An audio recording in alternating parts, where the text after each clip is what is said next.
మనందరం చూసినాం. 10 ఏళ్ళలో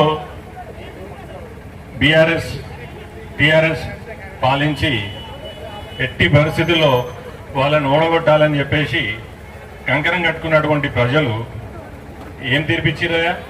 కాంగ్రెస్ వాళ్ళకి ఇచ్చారు. ఇప్పుడు అందరు బతుకులు ఎట్లయిపోయినాయి? పెనమ్మించి పోయి పొయ్యిలో పడ్డట్టు అయింది. కాలేదా? అయితే వాళ్ళు ఏమంటున్నారు? 6 గ్యారంటీలు 66 ఇది మోసాలు, దాంతోపాటు 420 హామీలు కూడా ఇచ్చారు. 420 కదా, 420 అయితే దొంగే దొంగ అన్నట్టు మొన్న చూసినాం మనకి సభ పెట్టుకున్నారు. అది కాంగ్రెస్ పార్టీ సభనా? అది కాంగ్రెస్ పార్టీ సభ కాదు కదా, అది అఫీషియల్ సభ.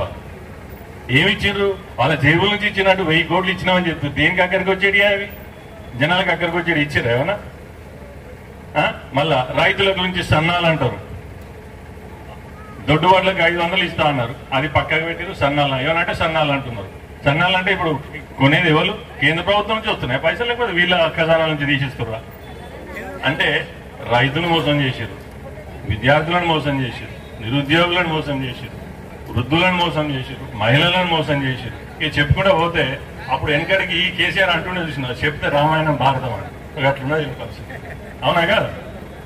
అంటే మనం గ్రహించాల్సింది ఏంటంటే ఒకటే ఒక్క పార్టీ, భారతీయ జనతా పార్టీ. నరేంద్ర మోడీ గారి నాయకత్వంలో ప్రపంచంలోనే అతిపెద్ద పార్టీగా ఆవిర్భవించినటువంటి పార్టీ. ప్రపంచంలోనే ప్రతి ఒక్కరూ భారతీయ జనతా పార్టీ అనగానే ఎన్నడూ లేనటువంటి గౌరవం. ఎందుకంటే మేము కూడా వివిధ దేశాలలో ఉన్నాం, చూసినాం కాబట్టి భారతదేశం పేరు చెప్పగానే మేము ఎక్కడైనా పోతే వాళ్ళు ఉన్న ఆఫీసులు ఏమంటారు? మోడీ గారు ఎట్లున్నారో అని అడుగుతారు. అంటే ఏ విధమైనటువంటి ప్రఖ్యాతి గాంచింది మన దేశం? ఎక్కడి నుంచి ఎక్కడికి పోయింది? ఎవరి పాలనలో పోయింది? మోడీ గారు కానీ భారతీయ జనతా పార్టీ కానీ అట్టడుగు వర్గాలకై ఏ విధమైనటువంటి న్యాయం జరగాలో అటువంటి పథకాలే చెప్తారు. ఏదైనా దొంగ పథకాలు పెట్టి రానే బీజేపీలో ఎక్కడైనా? ఇప్పుడు ఇంకోటి, మనం ఎన్ని సభ్యత్వం చేసుకుంటున్నాం, తిరుగుతున్నాం. అవునా కదా? ఎవరికైనా మనం చెప్తున్నామా మీకు ఇన్సూరెన్స్ ఇస్తాం, పైసలు కట్టుర్రి, లేకపోతే ఇదైతే అదైతాయి అని ఆశ పెడుతున్నాం? మనం స్వచ్ఛందంగా చెప్తున్నాం. మేము కొన్నిసార్లు పోతే ఫోన్ ఇస్తున్నారు, వాళ్ళే సభ్యత్వం చేయమంటున్నారు. అన్న ఈసారి మీకు వేస్తామని చెప్తున్నారు. అంటే ప్రజలలో ఎంత విసిగిపోయారంటే పోయిన ప్రభుత్వం 10 ఏళ్లలో అయినా ఇప్పుడు ఈ ప్రభుత్వం అయితే 6 నెలలనే.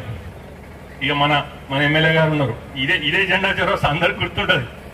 మాజీ ఎమ్మెల్యేను ఈ ఎమ్మెల్యే, అప్పుడు ఆయన మాజీ ఉండే, ఇప్పుడు ఈయన మాజీ అయిండు. ఇప్పుడు వీళ్ళిద్దరు ఏం తొడగొట్టుకున్నారా? ఇక్కడ 4 ఈరుతా అన్నారా? నువ్వు అంటే నేను అన్నారా? ఏమైందా మరి?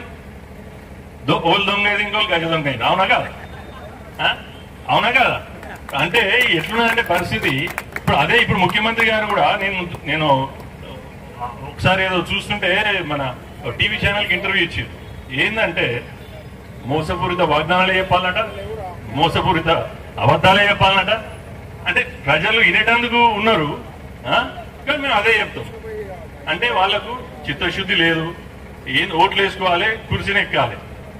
మళ్ళా ఇప్పుడు ఏమో ట్యాక్సులు వస్తున్నాయి కదా అన్ని. ఇప్పుడు మనం రెగ్యులర్ గా గవర్నమెంట్ కట్టే ట్యాక్సులు కాకుండా ఆ నాయకులు కూడా కడుతున్నాడే ఆ ట్యాక్సులు అన్ని. ఇప్పుడు అన్ని RRR ట్యాక్స్ నడుస్తున్నది. ఇప్పుడు ఇంకోటి కొత్తది పెట్టిన మన ముఖ్యమంత్రి హైడ్రా అట. లగ్గుచర్లది ఏమైంది? తరిమి కొడితే ఎటువైరు? BJP party ఊకున్నదా? మన కిషన్ రెడ్డి గారు తర్వాత అందరు నాయకులు అందరూ ఊకున్నారా? ఇక మన సభకు వచ్చి మన నాయకులను తిడుతున్నాడు. శాతగానుడు ఏమంటాడా? అంతే కదా? అరే మీరు చేసి చూపెట్టి రాదు, మీకు ఇచ్చిరు కదా, అధికారం ఇచ్చిర్రు మీకు, మీరు చేసి చూపెట్టి రాదు. మీరు ఎవడొద్దంటే మీరు ఆపిండి ఎవడన్నా? ఇప్పుడు 7 లక్షల కోట్ల అప్పు ఉన్నది. ఇప్పుడు ఎంత అయింది? జీతాలు చక్కగా ఇచ్చు లేదు, రైతు భరోసా లేదు, కూలీలకు ఇస్తా అని చెప్పిండ్రు. 5 లక్షల ఏది నిరుద్యోగులకు కార్డ్స్ ఇచ్చి 2 లక్షలు ఇస్తా అని చెప్పిర్రు. ఇంకేమున్నది?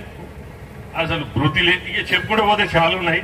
ఇక మనం ఇప్పటికే టైం అయిపోయింది కాబట్టి ఒకటే చెప్తున్నా, దయచేసి మీరు అందరూ ఇప్పుడు వెనకడికి కేసీఆర్ చెప్తుండే దున్నపోతు గడ్డేసి బర్రెకి పాలు వింత వస్తాయా? మన దగ్గర కూడా తప్పున్నదా లేదా? పని చేస్తుండే లేదా ఒకటి. ఇక వీళ్ళంతా ఏం చేస్తున్నారు అంటే ఇక మళ్ళీ వస్తామో రావా అని చెప్పేసి దుకాణాలు తెలుసుకున్నారట. వాళ్ళ ఇంట్లో కుటుంబాలు వీళ్ళు ఎక్కడ పడితే అక్కడ కలెక్ట్ చేసుడే. అయితే దీనికి మనం ఏం చేయాలి? ఇప్పుడు రానున్న ఎలక్షన్లో ముందున్న ఎలక్షన్లో దెబ్బ కొట్టాలనా లేదా? కొడితే ఎట్లా కొట్టాలి? దిమ్మ తిరగాలనా లేదా? కాబట్టి ఎక్కువ మాట్లాడుకుని వద్దు, మనందరికీ తెలుసు. కాబట్టి రానున్న రోజుల్లో భారతీయ జనతా పార్టీకి మనందరం కలిసికట్టుగా పనిచేస్తే ఎవరు ఆపినా ఆగే పరిస్థితి లేదు. ప్రతి ఒక్కరు మనకు అవకాశం ఇస్తారు. ఇప్పుడు బీఆర్ఎస్ ను చూసారు, కాంగ్రెస్ ను చూసారు. 40 ఏళ్ళ చిల్లర కాంగ్రెస్ పాలించింది. అభివృద్ధి చేయాలని చేరాదా? ఇప్పుడు కొత్తగా తీసుకొచ్చారు ఇంకొకటి. ఏంటిదే? ఆయన తెలంగాణ తల్లి అంటే ఈయన కాంగ్రెస్ తల్లి తీసుకొచ్చారు. కాంగ్రెస్ తల్లి ఏం చేసారు? ఉన్న బంగారం తీసారు, బతుకమ్మని తీసారు, ఏమో చేసారు. ఏం చేసి చేస్తా లేదా? అంటే ఇదేనా పని వీళ్ళకు? అంటే వెనకటిగా చెప్పారు పని లేనోడు ఏమో చేసినట్ట. ఇదేనా పని? డైవర్షన్ టాక్టిక్స్ అన్ని.